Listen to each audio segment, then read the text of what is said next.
Hey everybody, KMO here. My intention with this video is to talk about the current urge to gun shop. So I'm going to start off, and this should help keep me on topic, with a tweet. This is from the Mises Institute, a holdover from my libertarian days. Actually, I had already renounced libertarianism, at least dogmatic libertarianism, by the time I got on Twitter 10 years ago. It's crazy to think that I've been on Twitter for 10 years, because maybe it's 11 years at this point. I still feel like it's a new platform to me. It's still not very intuitive. Anyway, from the Mises Institute. Americans have been buying lots of guns out of fear of crime and unrest this year. This suggests that the crime-guns causality is the opposite of what gun controllers say. Rather than saying guns equal crime, we should say crime equals guns. All right, and then there is a link to an article on the Mises.org website. It's largely commenting on an article from the Jeff Bezos newspaper, the Washington Post. Basically, there'll be some excerpts from the bit that I'm about to share with you from the Washington Post article, but I went to the Washington Post to read the original article, and you have to subscribe to read their articles. I could have gotten a month for $1, and to me it's not worth it. And the value of $1 is going to be a significant turning point, or point of interest in this video. This is by Ryan McMacken, who I just started following on Twitter today as a result of having read this article. And he writes, social scientists have been trying for many years to blame homicides on the presence of guns. A favorite tool in this quest is the use of studies that show a correlation between gun ownership and crime. These studies are then reported as evidence that the presence of guns causes crime. But there's always been a problem with this attempt at showing causality between guns and homicides. Causality can just as plausibly go the other way. That is, in times and places where the local population feels they are in danger of being crime victims, people are more likely to purchase guns for protection. So, rather than saying guns cause crime, we should be saying crime causes guns. Okay, so regardless of your tribal affiliation if you're here in the US, or your position on gun control if you live here or elsewhere, you can probably, this might be a stretch, but you can probably still put yourself into somebody else's shoes, with enough facility to understand that somebody who's getting their view of the world from cable news, where if it bleeds, it leads. If there's violence, they're going to show it 1,000,000 times so that, from your perspective, even though the violence is nowhere within, eyesight, earshot, you haven't heard about it through, local gossip. This is something that comes to you from the corporate news sphere through that coaxial cable into your TV, into your eyeballs, and it defines your world for you. And you see all of this rioting. You see people gathering and pulling down statues and setting buildings on fire, throwing Molotov cocktails, doing battle with the police. You don't have to be super empathic, like that character from the original Star Trek episode, to understand that this will cause anxiety. It's designed to cause anxiety. The coverage is, anxiety is a hook. Anxiety will keep you on the platform. The platform in this case being TV tuned to a particular cable news channel. What this Mises article describes is that a lot of the people buying guns right now are first-time gun buyers.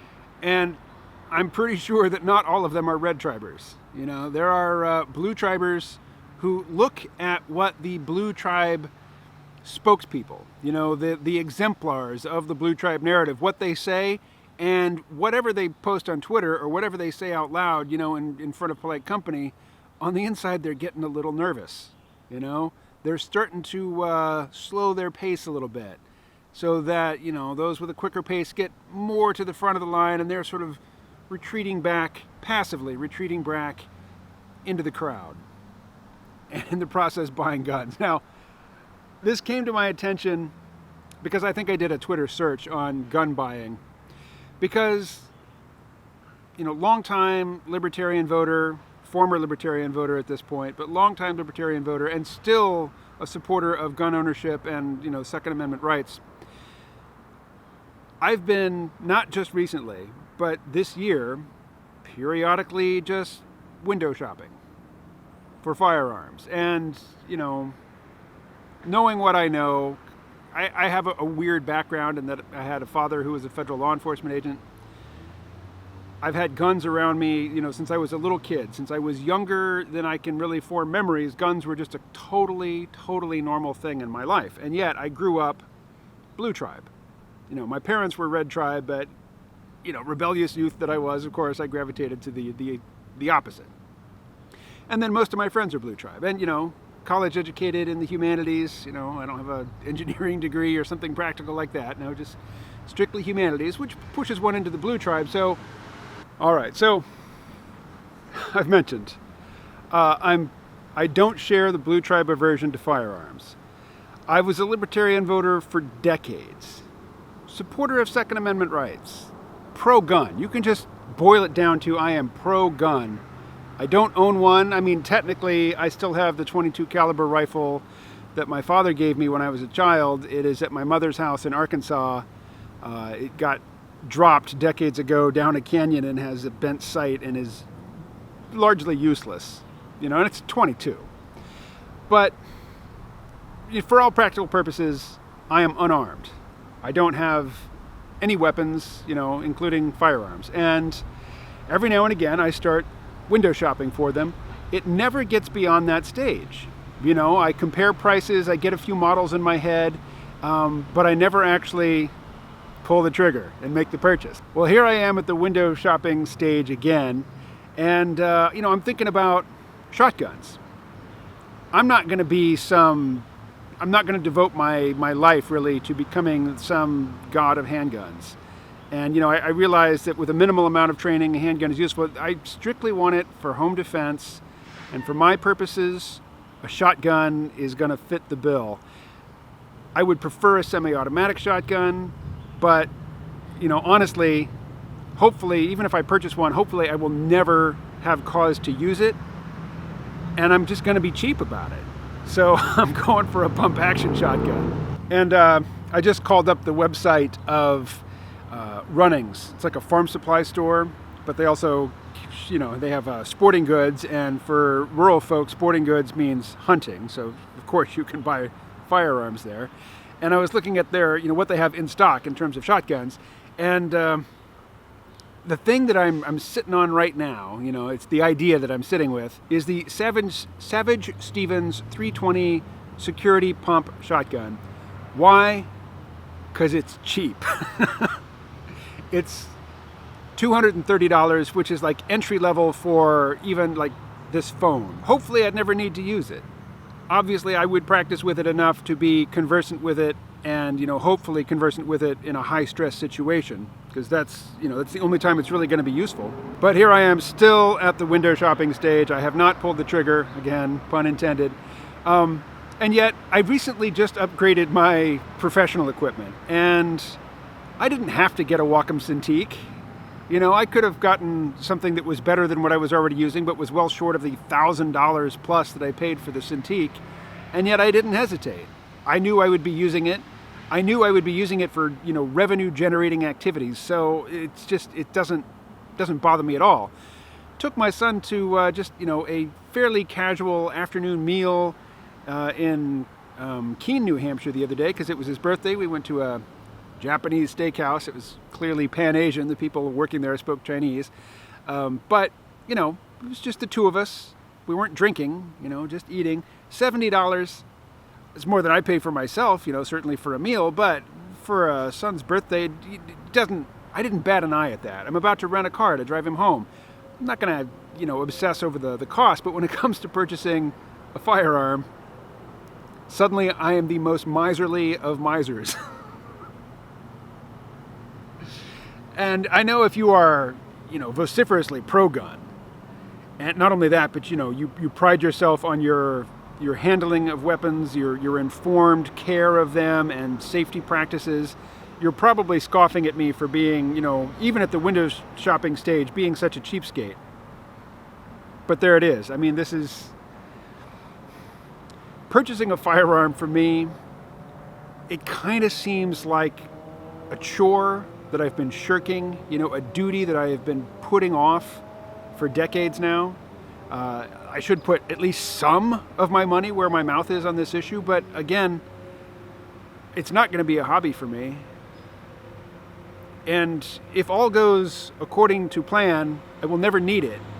Traveling with it will be an added complication. If I have to move somewhere else, that will be, an added complication. Particularly, I don't know. I don't know what the story is in taking firearms to Puerto Rico.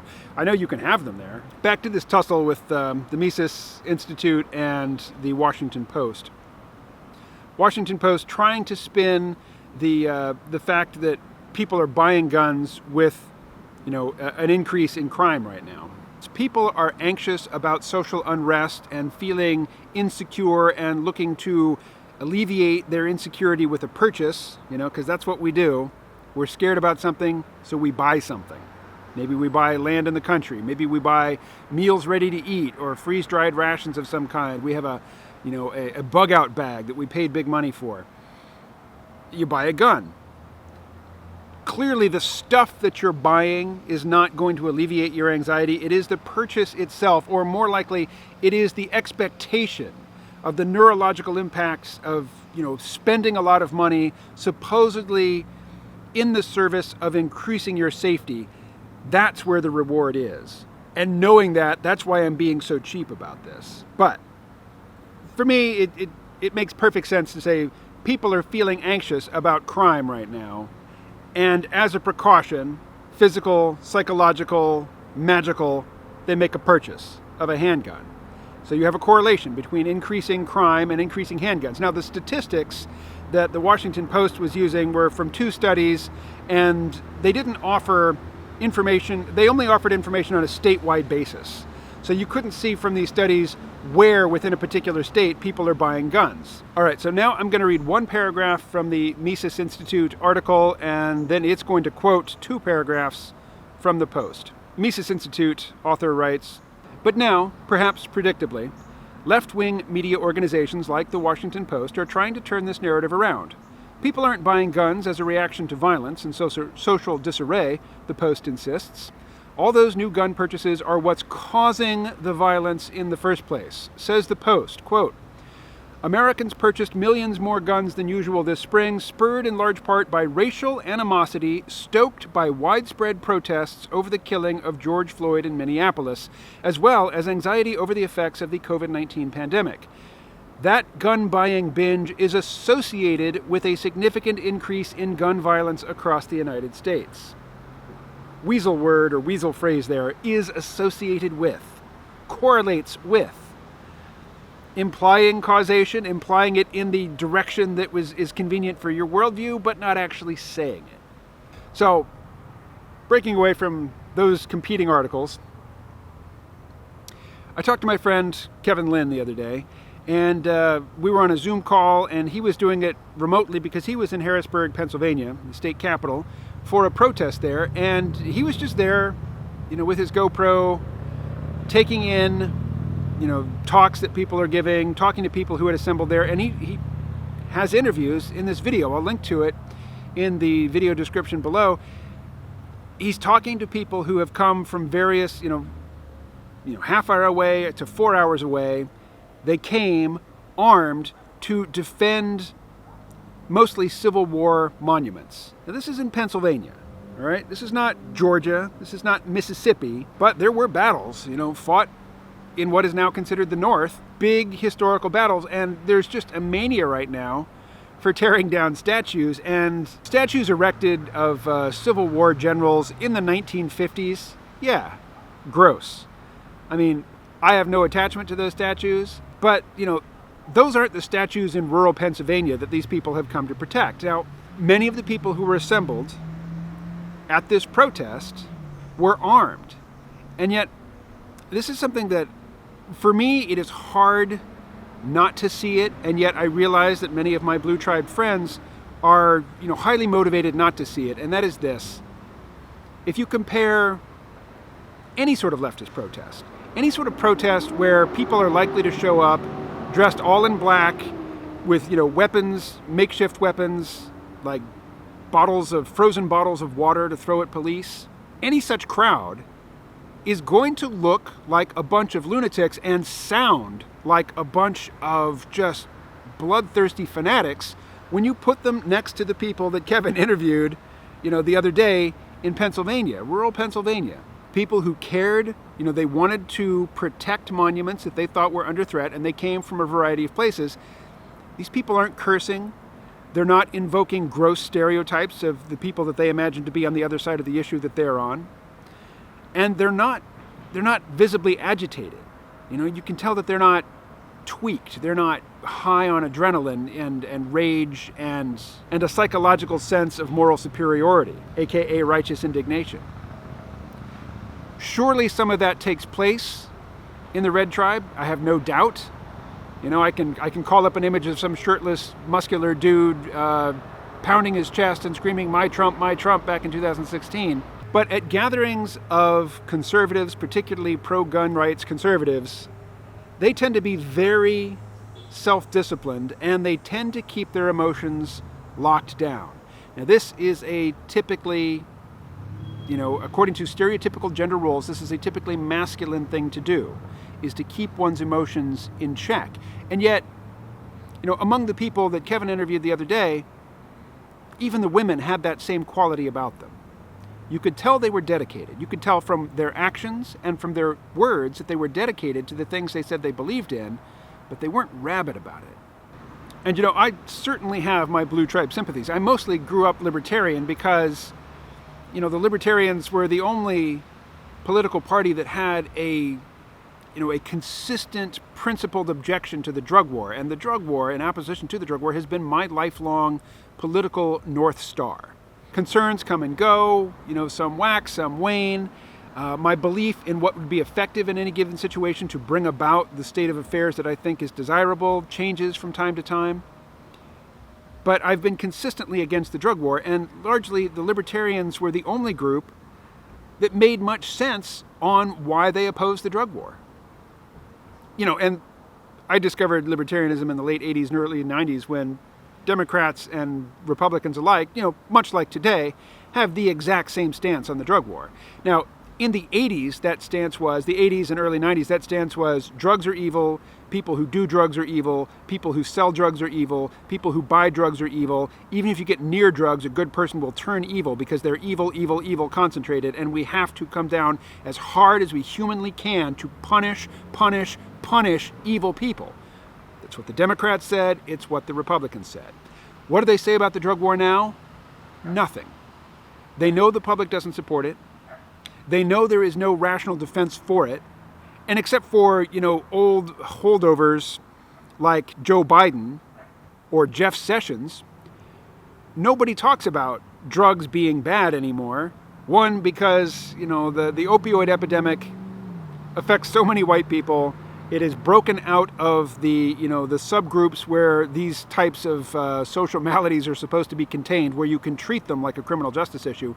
Obviously, there is no treating the opioid epidemic as a criminal justice issue and getting anywhere with it. I mean, it's obviously going to require a public health approach, and even formerly foaming at the mouth Republicans understand this, with a few old school holdouts and new weirdos like Saagar Enjeti.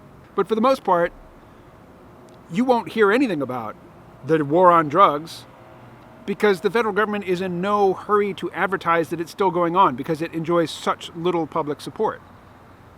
Whereas in the 80s, Democrats and Republicans were falling all over themselves trying to sentence people to insanely long sentences for nonviolent drug crimes because it was a moral panic of the day. That moral panic has passed, but the legislation created, to address or to take advantage of that moral panic still exists and still generates enormous income flows for people in certain industries, people who have lobbying efforts aimed at maintaining their seat at the public trough, their seat on the gravy train. And the only way to maintain that now is just to pretend it's not happening anymore and just, rubber stamp last year's appropriations and, don't talk about it in public because it enjoys no support in public. So I realize I'm drifting off topic here, and I'm going to steer it back harshly and bring this to a conclusion. And the conclusion is twofold. One, it is this. Being at least able to clamp down on your emotions and prevent them from doing your speaking for you is a useful skill. You don't have to make an obsession out of it. You don't have to do it all the time, but you need to do it often enough that you can do it when you need to. The left, I know it's a nebulous term, a portion of the left seems to encourage emotional incontinence these days.